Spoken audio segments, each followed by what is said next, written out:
Welcome to the Somatic Coaching Academy Podcast with Ani and Brian. Join us as we explore the art and science of trauma-sensitive somatic practices and tools to strengthen your practice as a coach, therapist, or holistic professional. Master the art of motivating even the most challenging clients when you'll understand how to tap into and unlock your client's complete holistic intelligence. If you want to learn the most cutting-edge, research-supported skills for personal and professional mastery, you've come to the right place. Let's get this conversation started.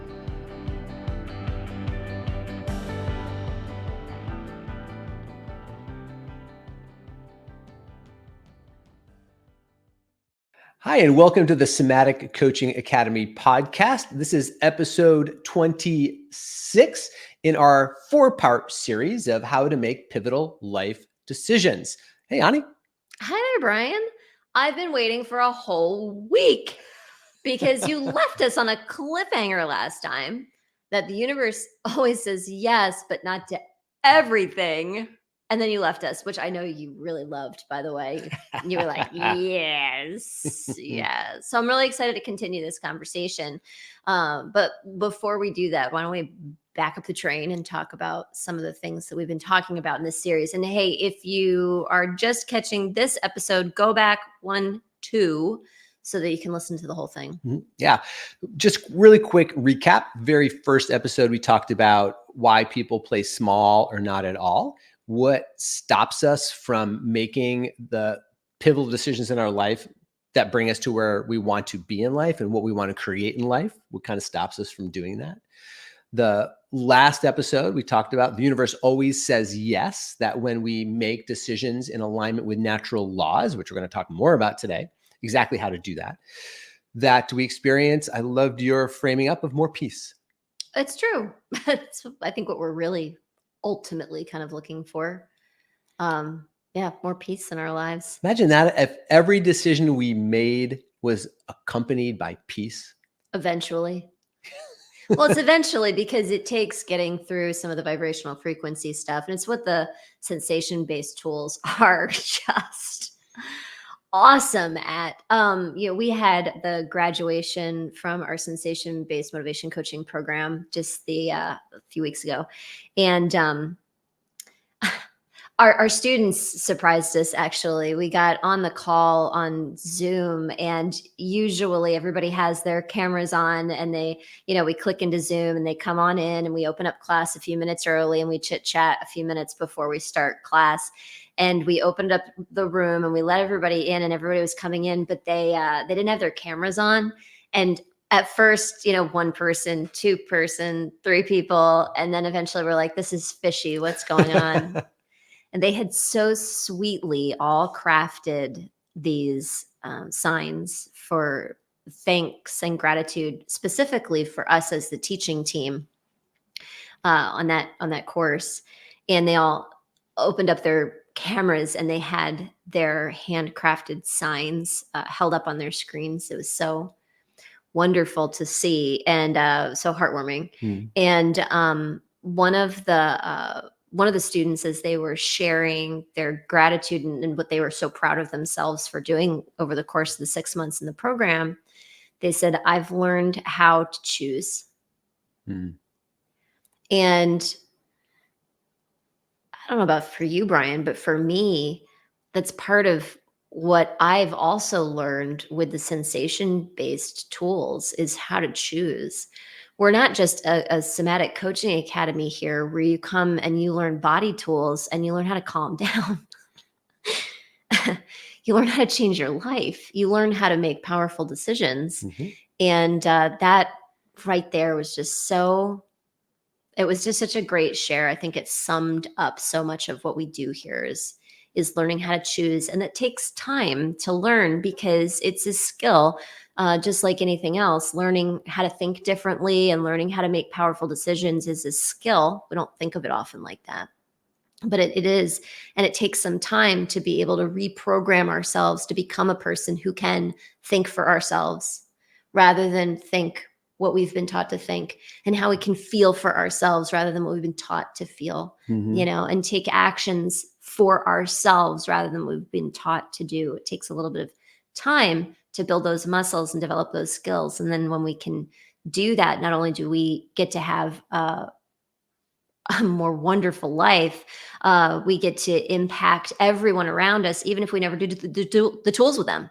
Mm-hmm. And when we do the tools with them, we get to teach them how to do it too. Yes. Yes. To be able to be a person who not only can create your own life on purpose consciously, but to be a person who helps other people do that, that is the most rewarding thing on the planet for me. Right. That Me too. encapsulates my purpose for being here, Yeah. is to help teach people, to help other people Yeah. create their lives on purpose consciously in ways that expand and grow their lives on levels that they never would have imagined until they took those steps. And you can't imagine it because it's on a different vibrational frequency. Yeah. And oftentimes you talk about how vibrational frequency is like the radio station we're listening to. And if we're listening to country music, but we wish we were listening to rock, we can't because it's on a different vibrational frequency. We actually have to turn the channel, which is kind of like making the decision, right? I'm actually turning the channel.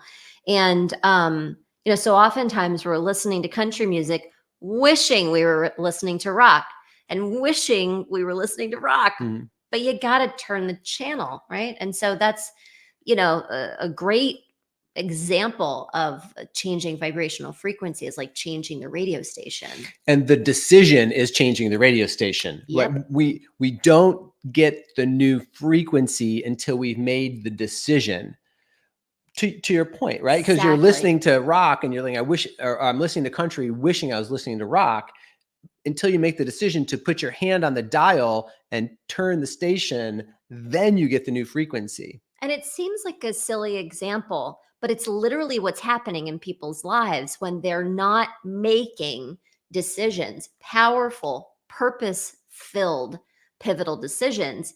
It's literally what's happening is that you're listening to country and saying, God dang it, why am I not getting rock music? Yeah. Why isn't it? I'm thinking about it. I'm wishing it. I'm praying for it. I'm deciding. Isn't the radio station changing itself? Right. And yeah. I've talked about how I did that talked about that. I waited 5 years to make a decision on the training. And we talked about that. Can I tell you a story about this is actually it's two different people coming to mind. I was having conversations, this was a number of years ago, with students who were talking about coming and studying with us at the Somatic Coaching Academy, Brian. And, we talked to lots of potential students, our team does, and we have these conversations with people. This was actually interesting because I talked to two people in the same week. And I think in my head, they're kind of paired up a little bit because they were very similar people. Actually, they had very, very similar backgrounds. They had very similar desires. And I talked to them both, and one of them decided to study with us and one of them didn't. But I got to talk to the person who didn't study with us the following year because she was considering studying with us again. And it was I'm saying it's wild, but it actually wasn't. It was totally predictable with what we were talking about because she was literally on the same vibrational frequency as when I had talked to her the year before. Whereas the other person who decided to study with us was not, because she was changing frequencies and changing frequencies and changing frequencies. So both of these people wanted to actually become somatic coaches specifically. That's not what everybody who talks to us is like their goal, end goal. But both of these people had backgrounds in somatics. One was a fitness instructor, one was a dance instructor. Both wanted to become somatic coaches so they could grow their business, specifically so they could grow their incomes, specifically so they could charge more doing these different kinds of services with folks and expand the impact that they were making with their work. They loved what they were doing. They wanted to make a bigger impact. And the person who I was talking to then the year later was still in a job she didn't like. She was still having health challenges. So was her partner. But at that point, they had been kind of compounded because of the time spent, because a year had passed, right? They were still having the same financial issues. And that's what I mean about vibrational frequency, because what she was looking for was a change, but she actually had to change her vibrational frequency to get a new result. But she wasn't able to do that on her own. And it was interesting too. And then we'll get to the punchline here because I'm dying to know. It's interesting that what she said to me was, I really want to do this. I really have the desire, really have a longing to do it. But we don't really have the funds right now. And I need to manifest the money. And so what she thought that meant was that she was going to sit and wait for an answer. But the answer was on the different vibrational frequency. And it never arrived. Never arrived. Yeah. We're actually going to talk about that in an upcoming episode on how things don't change until you make a decision. Okay. Is that the next one? Yeah. But this episode, we're talking about clues to when to say yes. Right. So the last episode, we talked about how the universe Always says yes. And then he waited until the very last minute to tell us, and not everything. It doesn't say yes to everything.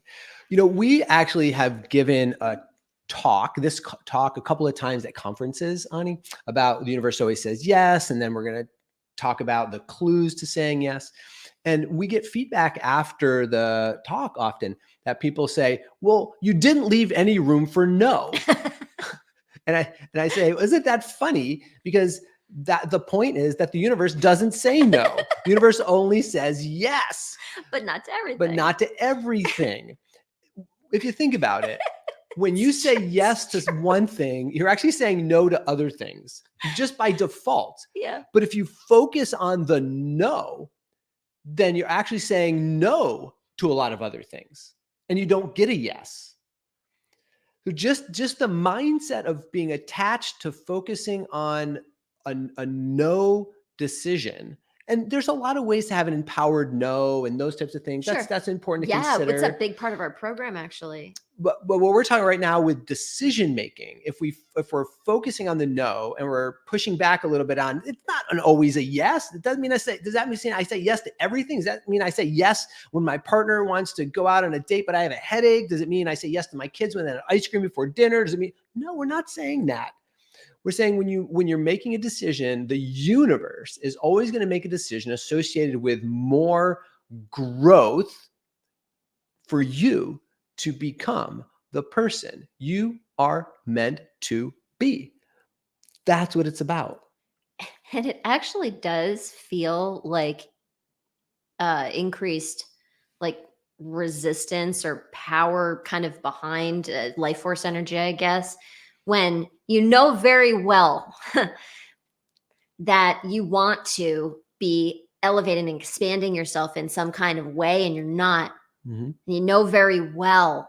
And it just kind of gets more, it's like more life force energy behind, you know, and the resistance can be like, remembering a client years ago who was really wanting to change how they were parenting. And it was a couple, mom and dad, and there's all this life force energy behind consequences. It built over the course of 3 weeks. It was like, you know, we really need to talk about the consequences and what consequences. And the next week I talked to them, they're like, listen, the kids are pushing it on the consequences. And the next week I talked to them, they're like, we gotta talk about the consequences. The kids are bringing the consequences. I was like, because they knew very well there was some kind of yes and expansion and stuff that they wanted to be more peaceful, kind of mutual, respectful, co-collaborative parents, but they kind of couldn't figure it out. And they were on that, vibrational frequency. It was almost like listening to the radio station. They didn't want louder and louder and louder. Yeah.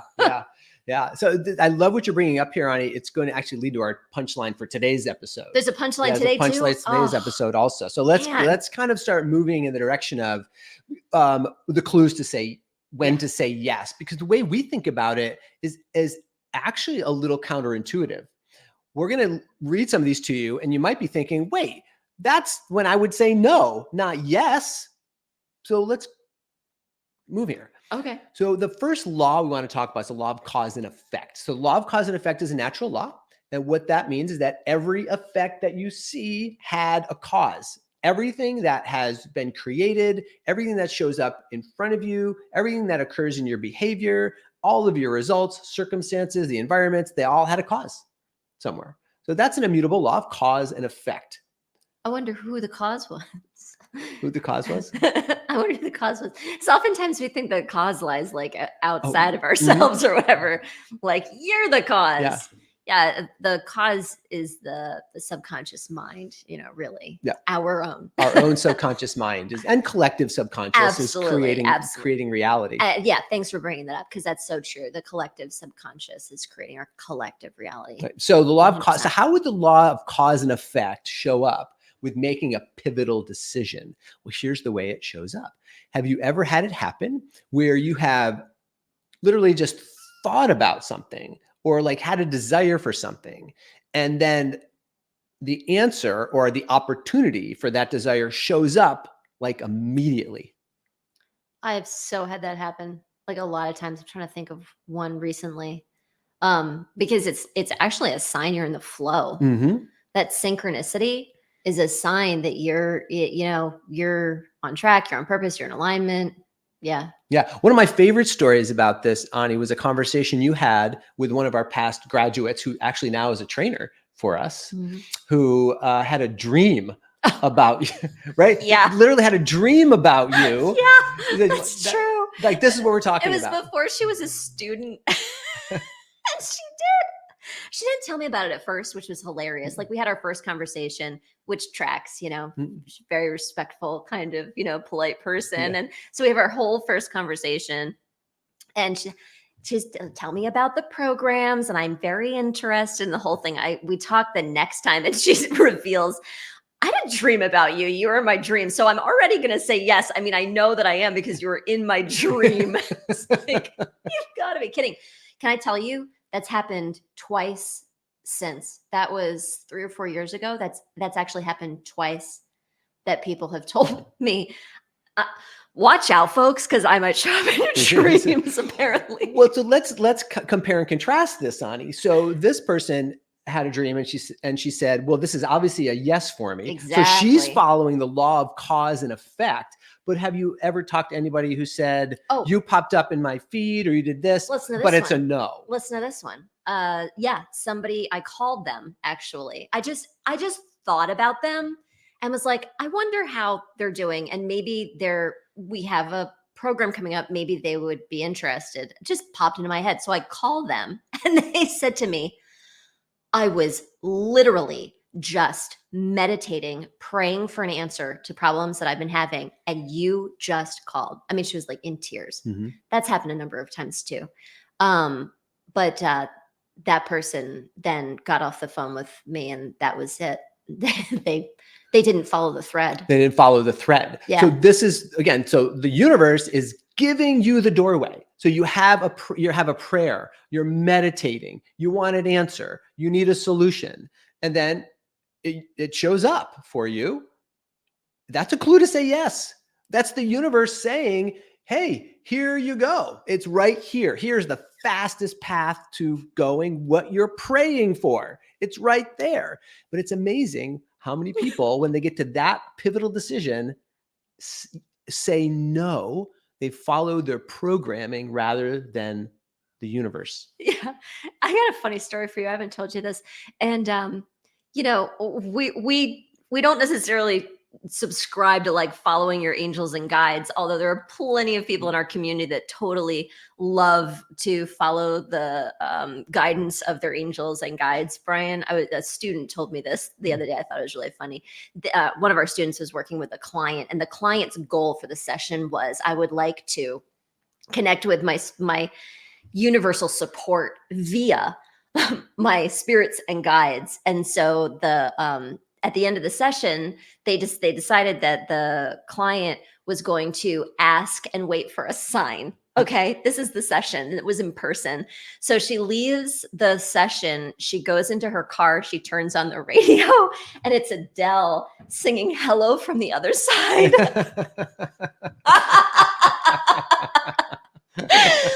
Hilarious. Hilarious. The universe has a sense of humor. Does have a sense of humor. So our first cause and effect related natural law is, if you're praying for something, if you're meditating on something, like for me, I waited 5 years. I knew, like, I want to do a Qigong Tai Chi teacher training. It shows up in literally within a day in my inbox. And then I waited 5 years on that. And I wasted 5 years. And just to be perfectly, I wasted 5 years. You could be doing that. You could be already be doing it. Yeah. I could have been doing it already. Yeah. And I wasted time. People, sometimes it's really obvious, the synchronicities that land, Brian, but sometimes the opportunities show up disguised and people can't recognize them. Mm-hmm. Yeah. Well, let's talk about that. Okay. So that's the next clue when to say yes. See? So the next clue of when to say yes is, have you had an opportunity presented to you, and then you do the flip-flop thing. It's like, oh, I'm going to do it. I'm not going to do it. I'm going to do it. I'm not going to do it. Kind of thing. Well, now we want to resource and bring in the law of polarity, which is another natural law. So the natural law of polarity says that everything in the universe is created as a whole. If you look outside and you look outside, you'll see whole trees growing. You'll see whole squirrels running around. You'll see whole birds flying. We don't see half birds flying, half squirrels, half trees, growing. They're all whole. Everything in the universe is created as a whole. And that's not just the things we can see, or I guess think we can see, based on Ani's telling us a couple episodes ago that only we can't 4% of what we image in our brains is actually we're picking up through our eyes. Go back and listen to that quote if you haven't heard it. But so everything in the universe is created whole. And so everything means everything, not just the things that are tangible, but our thoughts, our emotions, our perceptions. Everything is created as a whole. Created as a whole doesn't necessarily mean we are perceiving it as a whole. Mm-hmm. And so when we are flip-flopping over decisions, especially if the decision has been presented to us in such a way that we've been praying for it, we've been looking for it, we want this, I want to learn about somatics, I want to learn about this, and then the answer pops up, and then we're like, I don't know.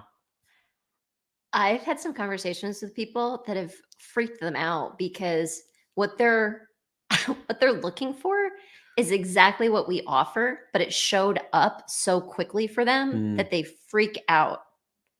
And, with the law of polarity, what they do is they end up saying, for some reason, that isn't the right decision, because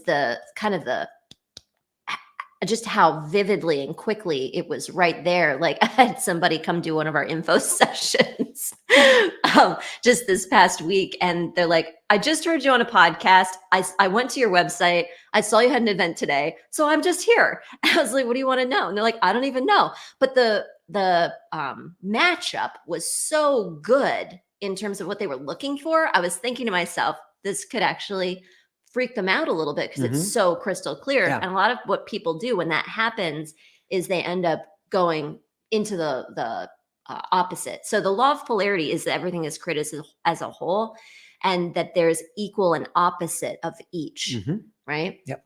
Everything has two sides. Everything has two sides. Yep. Everything's created as a whole, but it has. So when the synchronicity shows up so clearly, sometimes what happens for people is they just pop over into that other side. But what can also happen is that the opportunity shows up, and it shows up as something we don't expect, but it's actually a part of that law of polarity. We just don't recognize it as being a piece. Right.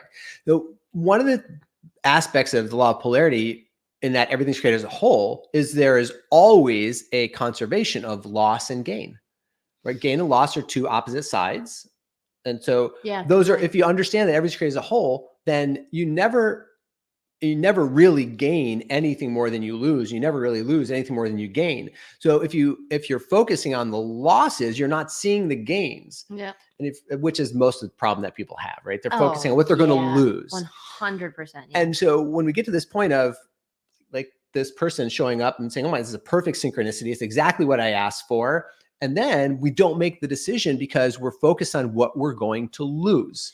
I'm going to lose time. I'm going to lose money. I'm going to lose a person in my life. So we focus on what we're going to lose. Yeah. But here's the trick. our subconscious programming is having us focus so much on the thing we're going to lose, that we think we're going to lose, by the way. That we think That we're we going to lose. think we're Yeah. going to lose, by the way, because your subconscious, remember, is going to resist a choice that requires spending more energy because of what we talked about in episode 1. So your subconscious takes control of how we think so that we focus so much on what we're going to lose that we are now polarized. Our perception is polarized, law of polarity, to the loss side of the equation, and we don't see what we're going to gain. And the truth is, we will lose something when we make the choice to expand ourselves. But you know what the thing is, what we're really losing? A limiting belief. That's what we're really letting go of. That's interesting you say that, because what I'm over here smirking about is that when the person, they think it's a perceived loss, and then when they get to the different vibrational frequency, they see that the loss was a gain.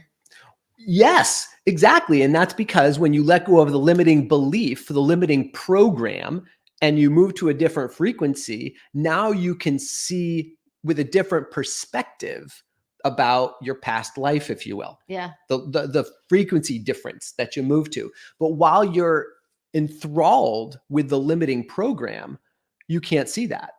All you can see is what you are perceiving you're going to lose. But that's a subconscious mind is focusing our attention on that. Yeah. It's a perception of loss Yes. or a perception of gain, which is not inherent loss or inherent gain. It's just a perception that then changes when we change. Exactly. And I will tell you, I can give you 100% of the time Really? data on this. 100%? Like 100% of the time of people, for myself, for watching you with all the people that we worked with over the last decades, 100% of the time, when people make a pivotal decision to move in the direction of what they were meant to do in this world, and it lights them up, they're expansive, they want it, it shows up with synchronicity, all that kind of stuff. When they make that decision, they always transcend a limiting belief about themselves. Yeah. That happens every single time. Yeah. That's really what's happening, is you're inherent transcending in a the limiting process. belief about yourself. Yeah, it's true, Brian. It's so true. And so if we just reverse engineer this for a second, we're in the business of helping people transcend limiting beliefs about themselves. That's what we do. That's what we teach people to do. That's what we train other people to do, is to help other people transcend limiting beliefs about themselves. And inherent in that is making pivotal decisions that are in alignment with their core essence, with who they're meant to be in the world. Yeah. And I think that's really what I know you have a punchline for us today and a cliffhanger. But I think that really is the summation of what we're talking about. Is the universe always says yes, but it doesn't say yes to everything. It is always going to say yes to your quickest, easiest path to success, your blueprint for success, and the easiest and quickest path to get you there. Exactly. 100%. Let's just put that in neon sign right there, Annie. That's exactly right. Can you say that again? Just so I want to bold this. The universe is always going to say yes to the quickest, easiest path to your success. Yes. Yes. So in just a little bit, we're going to talk about how to discern that. So how do I know that that's the quickest and easiest path to my success? The universe is saying yes to it. So how do I know that that's actually the decision I'm making is moving me in that direction? And so part of what we're answering right now for you is actually the clues to saying yes is these are the clues to you making that choice also. So the first one we talked about is if it shows up right away, that's a clue. That's the universe saying this is the fastest path to your growth in particular. Okay. Now the other one is if it comes with two sides, if it feels like I'm going to lose something big, then that's actually a sign that the universe is saying, if you make this pivotal choice, that's the fastest path to your creation blueprint.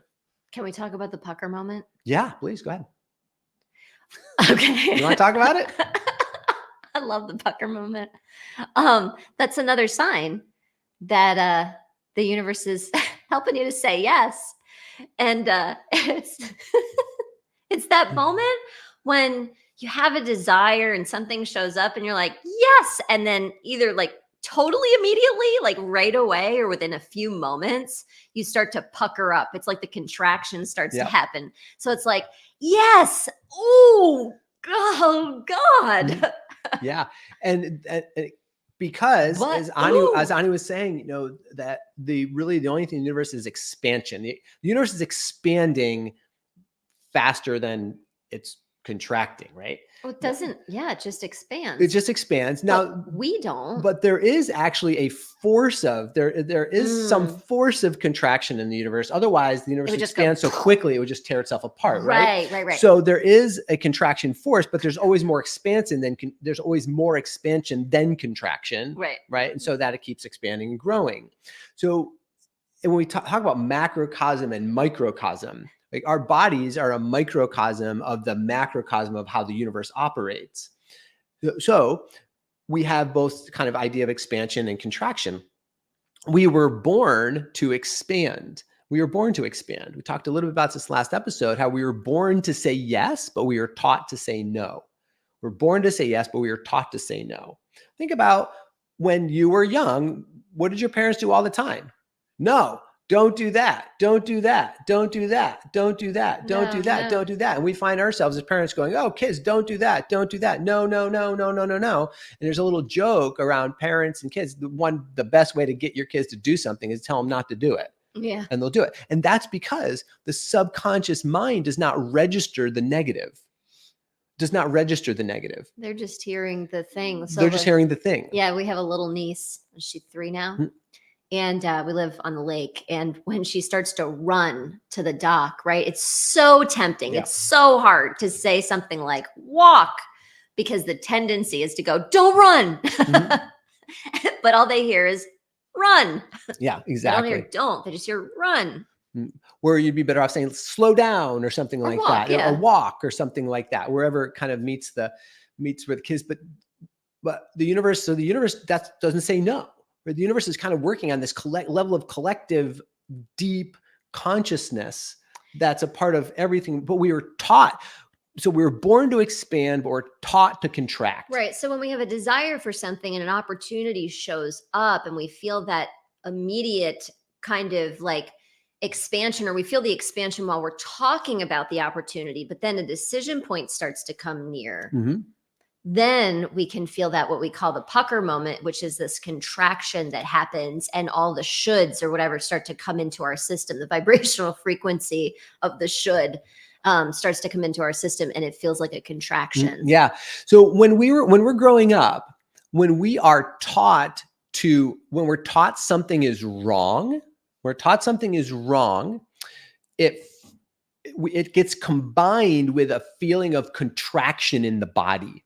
So punishment, when we're growing up and we're punished, that feels like contraction in the body. If you think about any time where you were punished as a child, it's going to feel contracting in the body. So that contraction now is associated with the thing that you're being punished for. So laughing at the dinner table or something like that, right? You're laughing at the dinner table. Don't do that. Go to your room without dinner. So now I have contraction, and I've associated that with laughing at the dinner table. Laughter in general, whatever it happens to be. So we're in our somatic world, in our cells. What has been paired is contraction means when I feel contracted, it means I'm doing something wrong. When I'm contracting, it means I'm doing something wrong. Yeah. Whereas what we think as adults, when we feel that contraction, we think it means that decision is wrong. Exactly. So this goes back to that pucker moment. So I want something. I see something. I'm like, oh my God, that's it. It feels really expansive. Oh, this is the answer to what I've been asking for. This is the answer to my prayers. I was just thinking about you. You just showed up. Oh my God, that's amazing. Let's have a conversation about it. Okay, let's have this conversation. So this is how it works. And then you're about to make the decision, and the contraction comes in because what we talked about, when you make the decision, the pivotal decision to grow yourself, you're going to let loose a limiting belief. Now, the limiting belief is a part of your subconscious construct. Your subconscious does not want to let go of that limiting belief because it's wired to stay the same, because that saves energy. I'm just backtracking everything we've been talking about to this point. And so the way your subconscious conveys to your conscious mind not to make the decision is to create contraction in your body, because we've been trained that contraction equals I'm making the wrong choice. I'm going to do something wrong. So we're making the decision subconsciously, not consciously. We're making it subconsciously. We talked about that in the first episode in this series. And now we're using our conscious mind to rationalize why we made the decision. But we're rationalizing to stay small. We're rationalizing with ourselves to stay small and not to change because it feels wrong, because that's what our subconscious is using in our body to contract our body, to convey that information based on old programming. That was brilliantly summarized. Remembering that it's, so prevalent for out there in the world for us to hear to follow our bodies and to follow our hell yes. And follow what feels good and everything. And that's not true. And it's also confusing because of what you're just talking about in the contraction. So like the full body hell yes that we hear all the time, we should be following, happens on the front end.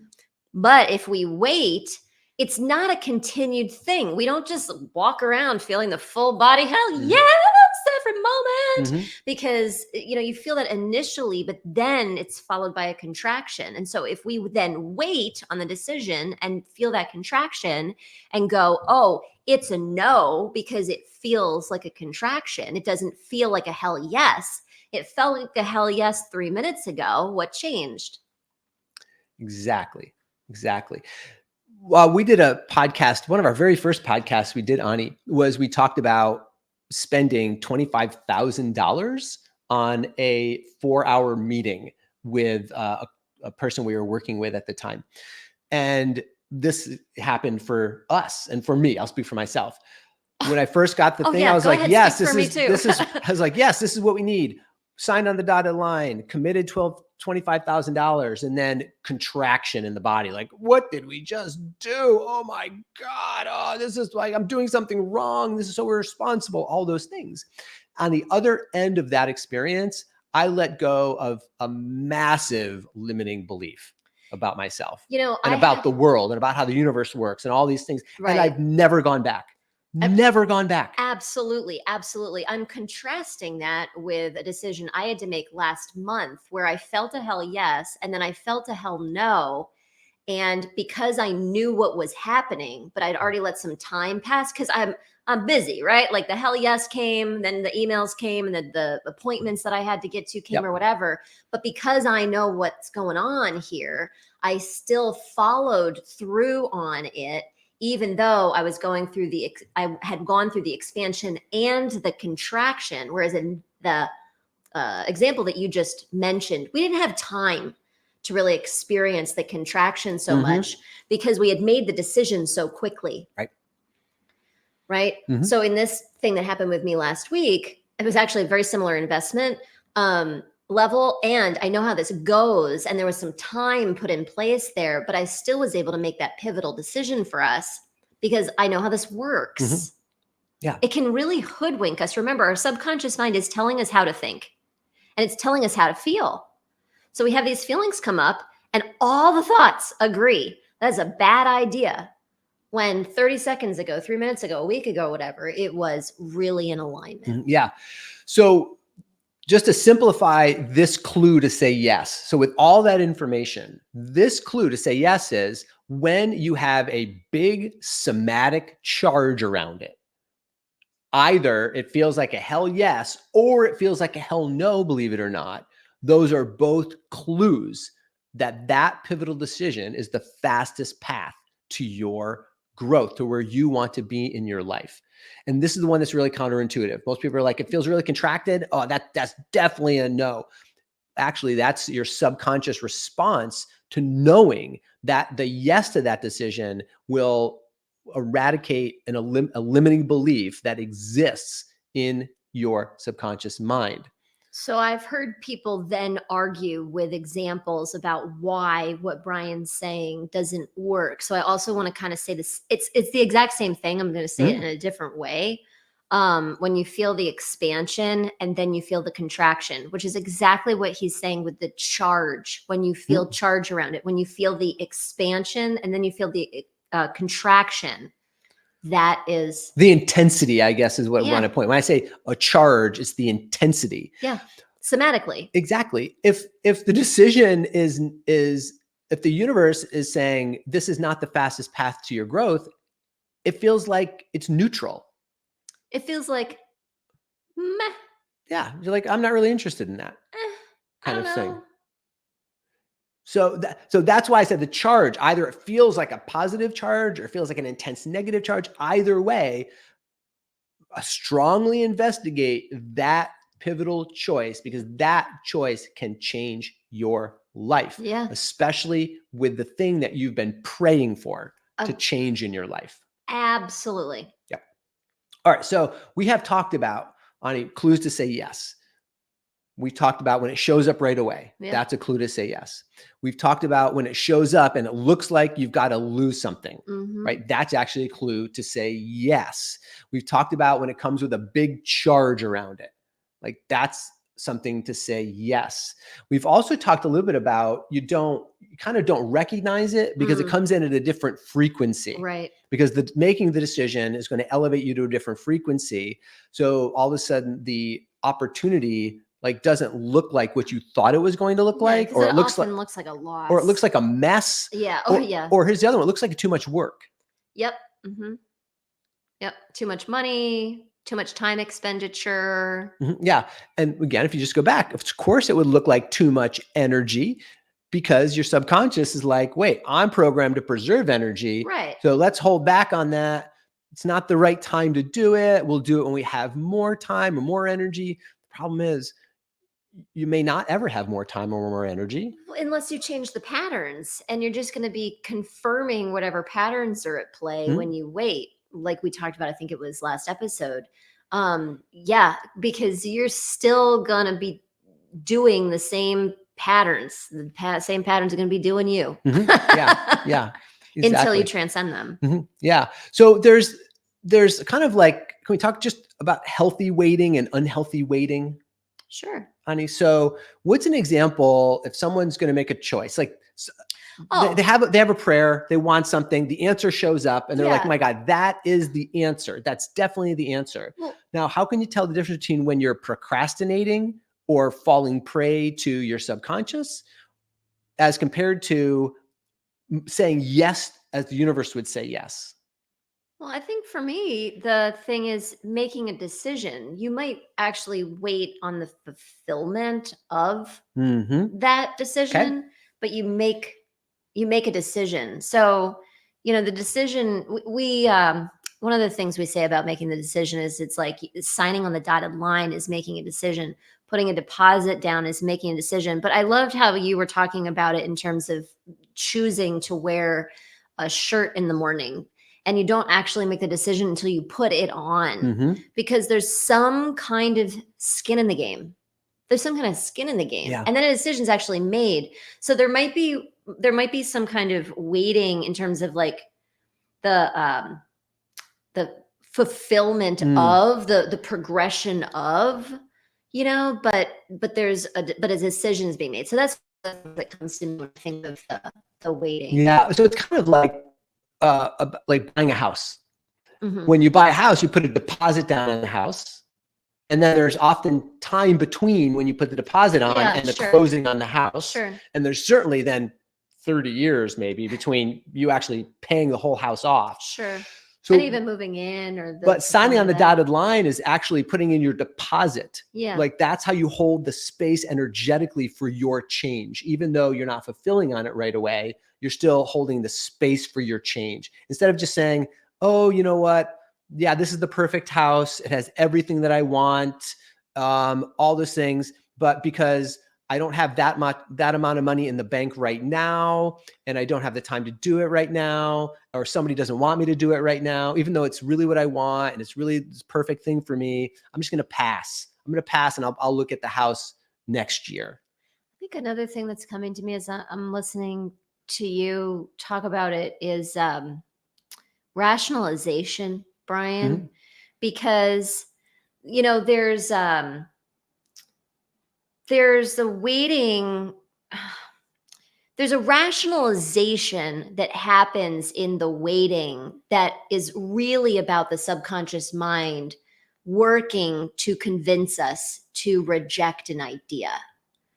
And I'm just thinking about a thing I heard recently about how valuable procrastination can be, because they were saying that procrastination can give you an idea about what is and isn't in alignment with your values. It's been my experience that it's that somatic charge that we're talking about that actually really helps you to make that decision, because I've seen people have a somatic charge and not decide right away, but then go back to understanding they had a somatic charge, right? And then moving forward from there. But I've also seen people have the somatic charge and then they go into procrastination and they rationalize. And the rationalization is unhealthy waiting. Yeah. Like I did for 5 years. Yeah. Waiting to take that training that could have changed my life way earlier. Yeah. Way earlier. Yeah. Because, the thing is, we don't want to feel that charge. And so we start making rationalizations so we don't have to feel that charge. But the thing that we want to feel is actually going to help us to increase our capacity. And that charge is like a sign and a symptom that my capacity is expanding. So many of us want more joy and more love and more laughter and more goodness, in our lives. And it's that those wonderful emotions that also have a charge that our bodies aren't used to containing yet. Yeah. Did you have another one about unhealthy waiting? No, I think I think you did great with that. Those are the ones that come to mind with some recent stuff for me. Good. Yeah. Those are all great. This is a topic that I'm so glad that we're talking about on the podcast, and people ask us about it quite frequently. And it's the reason why we do it at conferences, is because people ask us all the time, how do I make a better decision? How do I know? How do I know I'm aligning with the universe? How do I know I'm aligning with my purpose? And as you're listening, remember, your subconscious mind is telling you how to think about what you're listening to us say. So as you go about your day, you're driving your car, listening to the podcast, and you leave and you start thinking, oh, they're full of crap. Hey, maybe just come back and listen to it again in a week or in a few days or whatever, and listen to it again, because there's wisdom everywhere. And when our minds are telling us that, when our minds are trying to close us off, like, I wonder what there is there. And that's really putting us in the way of the yes, So Brian, I know you have a cliffhanger for us about something we're going to talk about next time. Yes. So as we start to wrap up our episode today about the clues to say yes, which we talked about today, next time we're going to unwrap just a little bit more a natural law to help us exponentially jump to the next level of having the resources available to change or to show up after we make that decision. Because like we said before, nothing changes until you make a decision. Well, what natural law is it, Brian? We're going to talk about that next time on podcast number 4, or on this series, rather, on this series, number 4 series, when we talk about the difference that one yes can make. Oh, okay. Well, we'll see you there. Bye-bye for now.